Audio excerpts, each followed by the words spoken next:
దేశంలో కరోనా కేసులు తిరిగి కలవరం పుట్టిస్తున్నాయి. ఏకంగా సోమవారానికే ఈ కేసుల సంఖ్య 1009గా తేలింది. దీంతో ఇక ఈ మహమ్మారి తిరిగి విజృంభిస్తే పరిస్థితి ఏంటనే భయాందోళనలు కలుగుతున్నాయి.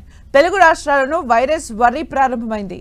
ఇప్పుడు చాలా తక్కువ స్థాయిలోనే ఉన్న ఇతర రాష్ట్రాల్లో ఏకంగా వందల సంఖ్యలో కోవిడ్-19 కొత్త వేరియంట్ల కేసులు బయటపడుతుండటం ఆందోళన కలిగిస్తోంది.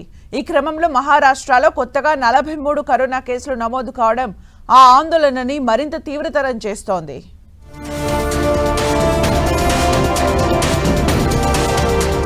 దేశంలో తిరిగి కరోనా విలయ తాండవం చేయబోతుందా? 1000 దాటేసిన కేసుల సంఖ్య చాపకింద నీరులా వేగంగా వ్యాప్తి. దేశంలో కరోనా కేసులు సోమవారం నాటికి 1009కి చేరుకున్నాయి. కోవిడ్-19లోని NB1.8.1 LF7 వేరియంట్ల కారణంగానే ఇవి వ్యాప్తి చెందుతున్నట్లు కేంద్ర ఆరోగ్య శాఖ ప్రకటించింది. ప్రపంచ ఆరోగ్య సంస్థ ఈ కరోనా వేరియంట్లను పరిశీలిస్తున్నట్లుగా ప్రకటించింది. టెక్నికల్ గా ఇవి వేరియంట్స్ అండర్ అబ్జర్వేషన్ గా చెప్తోంది. SARS-CoV-2 జెనోమిక్స్ కన్సార్టియం అనేది భారతదేశంలో కోవిడ్ కేసుల డేటాను విడుదల చేస్తోంది. ఈ సంస్థ చెప్తున్న దాని ప్రకారం తమిళనాడులో ఏప్రిల్లో NB1.8.1 వేరియంట్ బయటపడింది.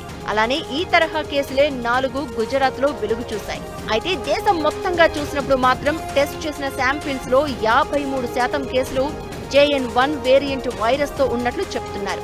మిగిలినవి BA2 26%, ఒమిక్రాన్ లోని ఇతర సబ్ వేరియంట్లవి 20%గా తేల్చారు. అందుబాటులో ఉన్న కేసుల సంఖ్యని రాష్ట్రాల వారీగా చూస్తే కేరళలో 430, ఢిల్లీలో 104, మహారాష్ట్రలో 209 కాగా గుజరాత్లో 83, తమిళనాడులో 69 నమోదయ్యాయి.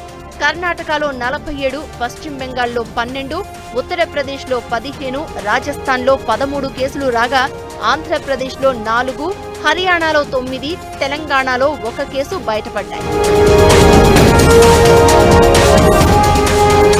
ఇక మరణాల సంఖ్య కూడా కలవరం పుట్టించేలానే ఉంది. కేరళలో 2, మహారాష్ట్రలో 4, కర్ణాటకలో 1 మరణం సంభవించింది. ఇది బయటపడిన కేసుల సంఖ్యతో పోల్చితే గత వేవ్స్ తో పోల్చినప్పుడు చాలా ఎక్కువనే చెప్పాలి. కానీ ప్రస్తుతానికి కేంద్ర ఆరోగ్య శాఖ ICMR పరిస్థితిని సమీక్షించి ఆందోళన పడాల్సిన అవసరం లేదని సూచించాయి.